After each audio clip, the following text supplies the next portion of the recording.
Hey everybody, we are back for another exciting week. This is Dr. Briley. I am here with you today.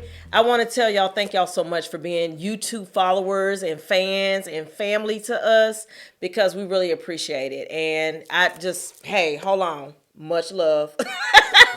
Thank you so much. We just want to say thank you because we're reaching almost the 500 view K. And that's super excited for us. When we started this actual podcast, we started it with love and wanting to share our experiences and share everything that we had going on. And it just kind of blossomed. It kind of just grew. And we're super proud and excited about it. So once again, thank you. We always have much gratitude for it. So don't forget to like, share, and subscribe. But today, I have some interesting things to talk about. So I'm here today to talk about commercial offices, okay? Things have changed since COVID. Things have shifted, changed. We've just had a wave of just life change. Everybody wants to get back to normal, but the normal is not normal, if that makes sense, right? So the commercial office collapse, that's what I want to talk about, and how we have in certain states so many different places that just have empty buildings. They're just empty. They're just there. People are trying to understand, there's no use for them really. So we're going to talk about some of the trends and some of the things that are happening that I can share with you that most people go, okay, this is why this office space is so cheap right now, because I'm going to be honest with you, a lot of office spaces are going very cheap. So what does it really mean that these commercial offices are collapsing and not withholding what they did before COVID? We talked about it in a few episodes before, briefly, but we're just going to really dive into it now because a lot of people are getting these type of real estate, venues or buildings, and they're turning it into either apartment spaces, podcast places where you could actually have podcasts at. They're just thinking of different ways other than an office space. And I'm going to tell you something, especially from downtown.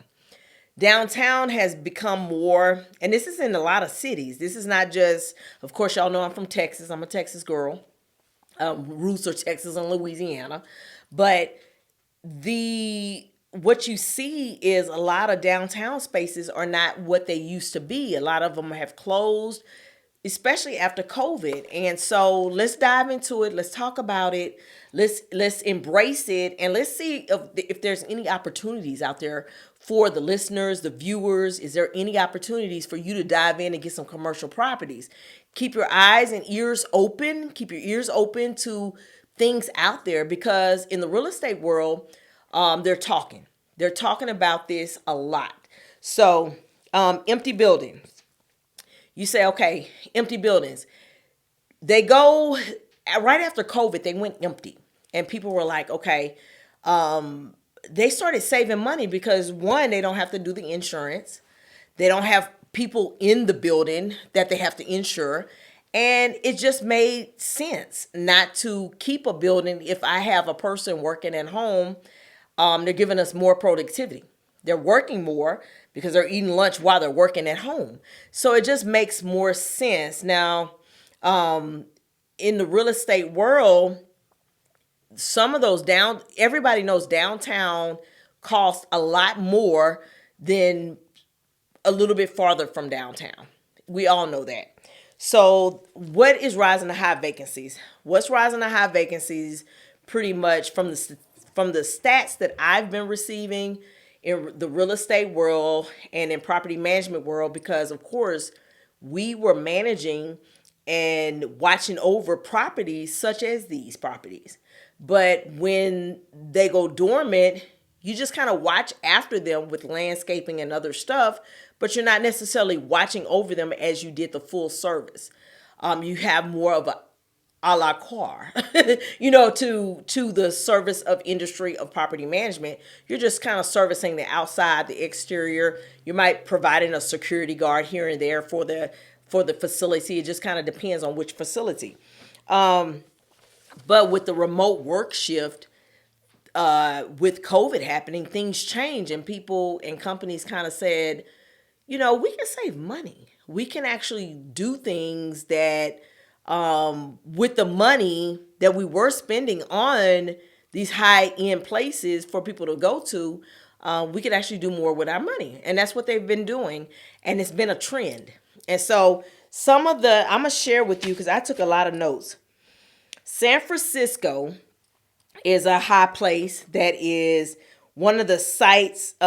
These are some of the sites from my stats of research and stats of going and listing real estate properties that have commercial properties, whether it's downtown or the exteriors of downtown. But these are some of the properties that I've looked at, and these are some of the high states that have a lot of properties for sale or at a really good price when it comes to commercial buildings. Like you wouldn't have you getting prices now that you wouldn't have never seen at all. You say to me, okay, Dr. Briley, are they high? You're not going to get them like many years ago when Detroit was selling houses for $1. You're not getting it like that, right? Those were like long time ago. But you are getting the prices that are unbeatable. Just say unbeatable. Let's say that. So San Francisco, when I did the stats on that, I seen a lot when it comes to commercial properties, especially down in the downtown area or whatever the area that you would call the high volume place for business. When I say downtown, necessarily it doesn't mean downtown. It means where a lot of places had businesses. We also, New York, like everybody knows, like New York is like the hot spot. New York is the place. New York is where a lot of things happen. So yes, even in New York, you're starting to see a lot of cities hit hard, or like I said, the hardest with commercial properties that are vacant because people are working from home. Chicago. Okay, of course, Chicago, Chi-Town. Like, you're starting to see the same little things there when it comes to that. And you wonder, like, okay, did they lay off people? No, they still got these people working, but these people are working from home. Like I said, they didn't found a niche where they don't have to spend so much money on the brick and mortar. And because of that, the brick and mortars now that were office spaces are now being renovated into something much more different. I've even seen some of these places turn them into hotels. Go figure. So they're turning these things into hotels. They're turning them into little places other to stay, but things that can make revenue or more money.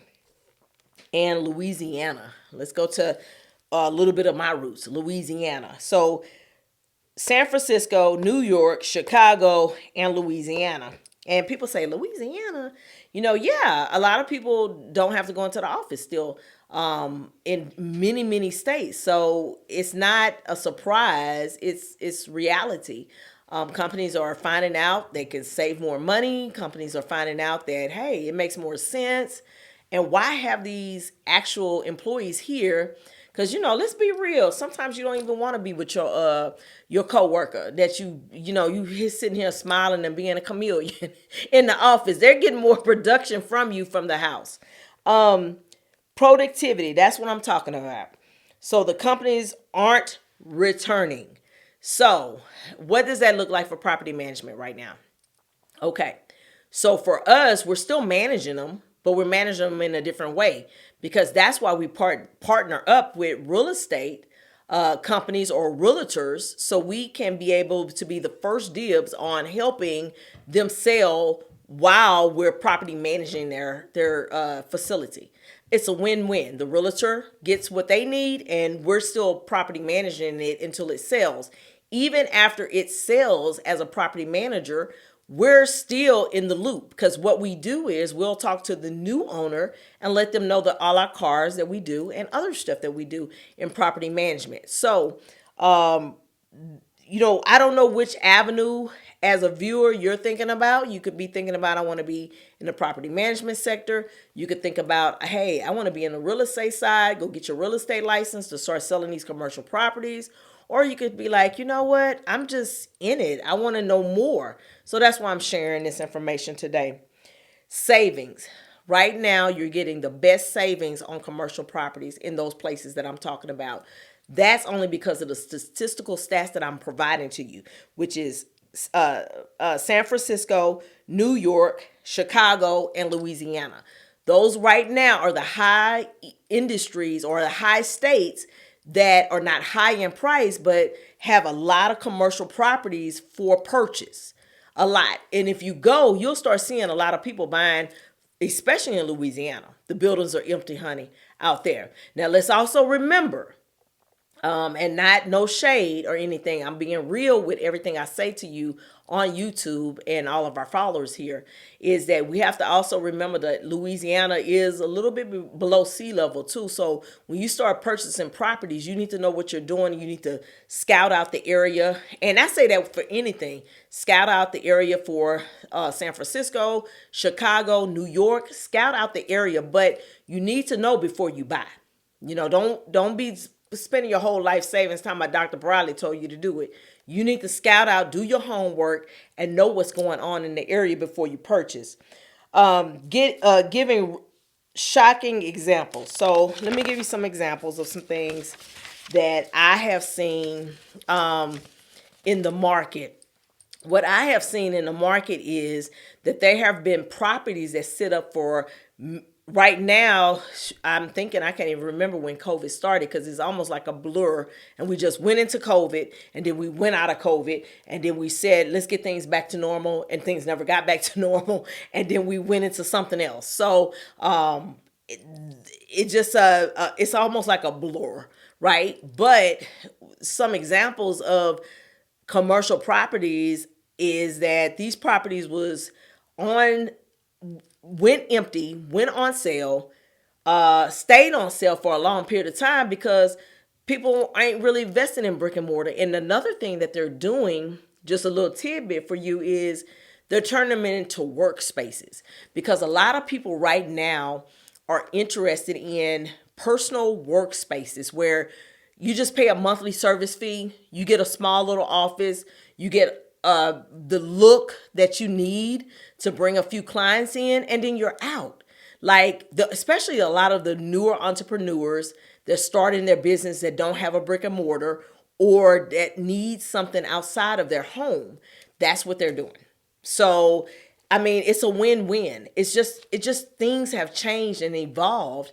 And when things change and evolve, you just kind of move with the time. But at the same time, it could be something that you think about that's an investment for you.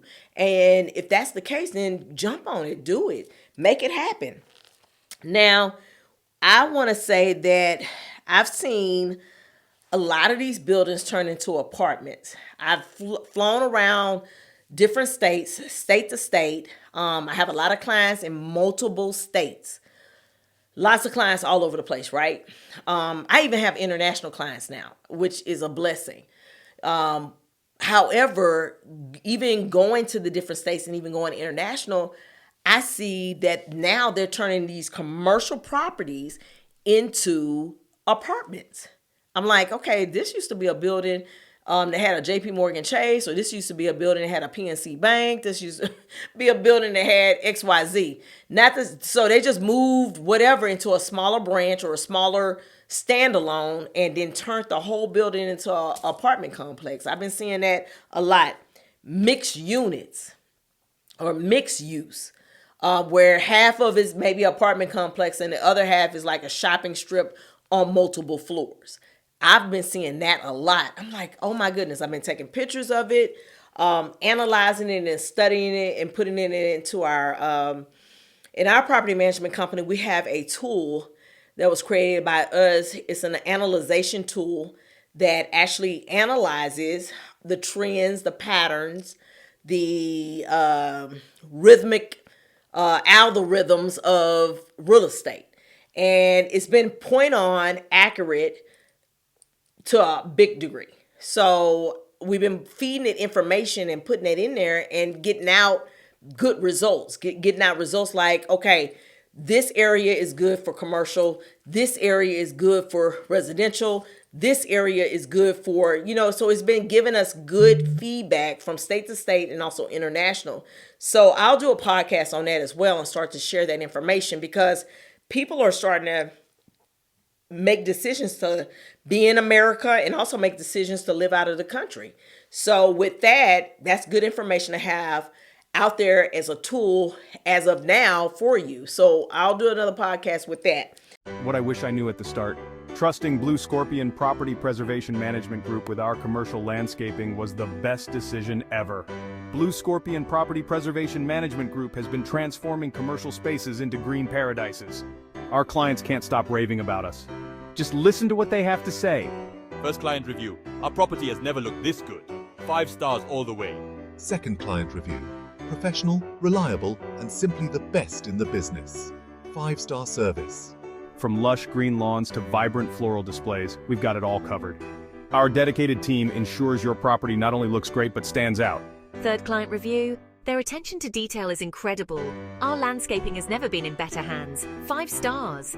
Whether you're a business or an individual, BlueScorpion Property Preservation Management Group brings expertise, reliability, and a touch of magic to every project.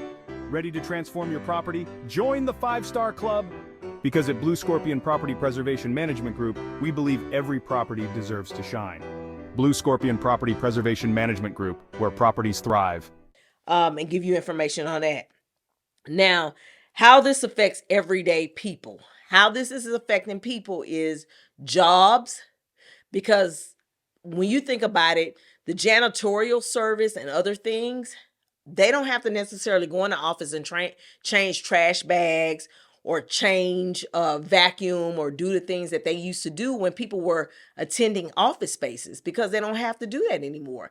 So you think about jobs, there have been a lot of jobs lost with the commercial buildings just standing there and being there, which is okay, because I tell everybody, you have to move with the time. You have to think about what it was in the beginning to where it is now and just evolve with it. Don't complain. Don't murmur. Just evolve with it and say, okay, we can't clean the inside of the office buildings anymore because they're not occupied, but what can we do now? So you start thinking and moving your mindset to the property management side to find out, what else can I do to navigate, to make money? And sometimes when you do that and stop, you make more money than you did in the beginning. Okay. So local businesses, usually what happens is when one business closes, it affects sometime the other business, because if you have multiple businesses in the same area or the shopping or the same building, people usually would have attended one and go check out the other. So when they start closing one by one or shutting their doors, it makes it harder on the other businesses, where eventually it depends on what they're selling, the products, they have to close. And so we just have to be mindful in watching those trends, watching what's going on, what's happening. Taxes. Now, honey, we could talk all day, all long about taxes. Honey, I mean, I could turn off the camera and turn it back on and run around here and talk about some taxes, because taxes, especially, we just had the vote, and I'm not going to get on the politics side for you, but we just had a vote November 4th, and taxes, taxes keep increasing. So when you talk about commercial properties, taxes go higher and higher and higher, and people, I mean, they think to a point where, okay, look, I have this business, and just because we're making billions of dollars, I mean, look at the, and we write off stuff. Look at the taxes when it comes to owning this commercial property. So that's why sometimes you see just commercial properties just sitting up, because they might be writing that off on the tax side, just to, write that off. And it's just a standalone building. As people ask me all the time, sometime about $1 million homes just sitting there, $1 million homes just literally falling apart. But with that, there's a whole bunch of reasons with that. And I love the little show where sometimes I watch it, where they show you these $1 million homes, and they just been sitting there empty and vacant. Landscaping. So pretty much most of commercial, we haven't seen a decline in the landscaping maintenance, because you got to remember, as a property management company, we also handle the landscaping for a lot of these clients, and we haven't seen a decline in that, because you still got to maintenance the outside. There's a lot of empty buildings that aren't not maintained, but once the city finds out, you get big fines. They're not like, little $500 fines. Some of them can range all the way up to $10,000. I had a client that was, and I'm not gonna blast them like that, but I had a client that was almost getting a $10,000 fine a day. I didn't even think that that was possible, but when they went to the docket and went to court over it, some of these commercial properties do fall into subsidiaries that have boards and HOAs over commercial properties, not just not just it's just there. They have these actual boards that are commercial for commercial clients, and they have to follow the same criteria as a HOA board. They have to follow those criteria, or they will be fined. And the fines are not like an HOA fine of a residential facility. Those HOA fines are pretty extreme. And one of the biggest things, I guess, in my industry that I have seen is people are not taking care of retention ponds. Oh my goodness, retention ponds are a huge issue in Texas. A lot of my commercial clients are not taking care of those retention ponds, and they will get fined because, believe it or not, when it do rain in Texas and we do have a storm, it doesn't play. We get it bad. And so when they don't maintain those retention ponds, and they have trash in it, they have trees growing in it, they have all kinds of stuff going in it, and they're not maintaining it, it backs up the drainage system, which will cause another issue and can flood neighborhoods. These commercial clients that maybe don't even stay in the state that they purchased the commercial. So what we do when we manage them, we also manage the retention ponds to say, okay, hold up, this is not looking good for you. Please, we'll take pictures of it and we'll say, please focus on this and look at this, because if you don't, this can cause a liability to a residential neighborhood where it can flood out a neighborhood, or it can cause issues in a lot of different ways. So we try to be proactive in the beginning to help people to see different ways and different things. Does it always work? Honey, you'll be surprised. Sometimes people with money, baby, ain't trying to spend that money. But they not, I'm just being real. They just kind of like, oh, we'll get to it. But sometimes to get to it can cost them a lot of money. Okay. Now, how property managers must adapt. How should they adapt? Adapt. And I say adopt because they have to adopt new rules to adapt, right? They have to do that because you have to start thinking like property management has evolved over the years. From where it was in 1986 to where it was in 1993 to where it was in 1999 to 2000 has completely changed. The game has changed in property management. So you have to keep up with the rules, go to seminars, network, and then understand like, okay, these are the things that were guided for us when we first started the industry. These are the things now. How can we help our clients be more successful? How can we help our clients move the needle to make money, more money, and get rid of any assets that don't do them any good in their portfolio? So these are the conversations we are having on a very high level with either the CFO or the CEO. And we're having these conversations to help people navigate through that. Do they really even need a building? Or do they just need the building because it's a tax write-off, but they need to constantly maintain the building, not let it sit up and rot, but maintain it? How vendors should respond to the shift. So with property management, we have tons and tons and tons of vendors. I actually go to lunch, probably a lunch. We're talking about lunch. Lunch, we can do it lunch/dinner, probably about 4 times every other day. Like, because I need to be in the office some days to do emails and other stuff. but every other day, because there's vendors that want to be a part of the services that are provided. We talked about landscaping. We talked about some of the commercial places need janitorial services. We talked about just anything, if the lights are not working on the exterior because it's an empty building and somebody took the copper out.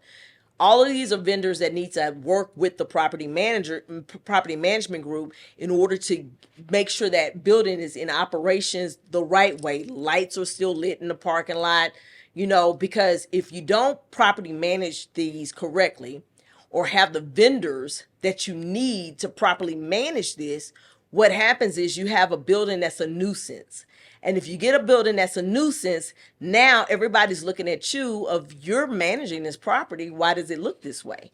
Why does this building be this way? So the aesthetics is key.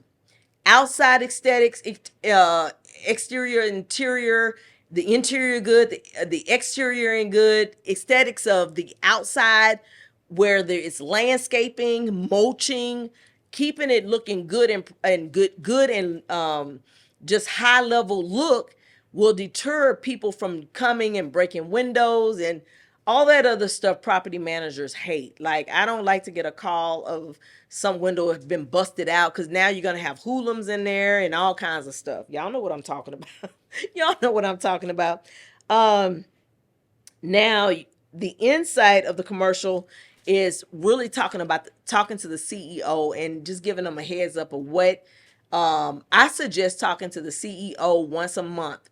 So if you have a property that you're managing or you're thinking about managing, talk to that CEO at least once a month. Sometimes in the beginning, you might want to have weekly calls so you can all stay on the same page and you can get the out of scope work orders done.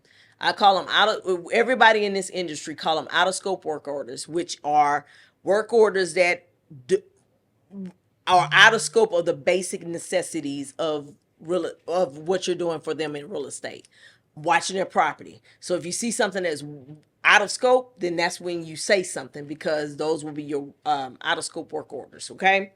When I talk about local businesses, that can be a touchy topic to me. And the only reason why it's a touchy topic is because a lot of times I hate to see one business getting a lot of traction or doing good, and then they decide, oh, we can put everything online, and they do better online, and then they shut their brick and mortar, and there was a business on the side that was getting that overflow. They were getting that overflow from that one other business, and then eventually you see the other business fall or go short.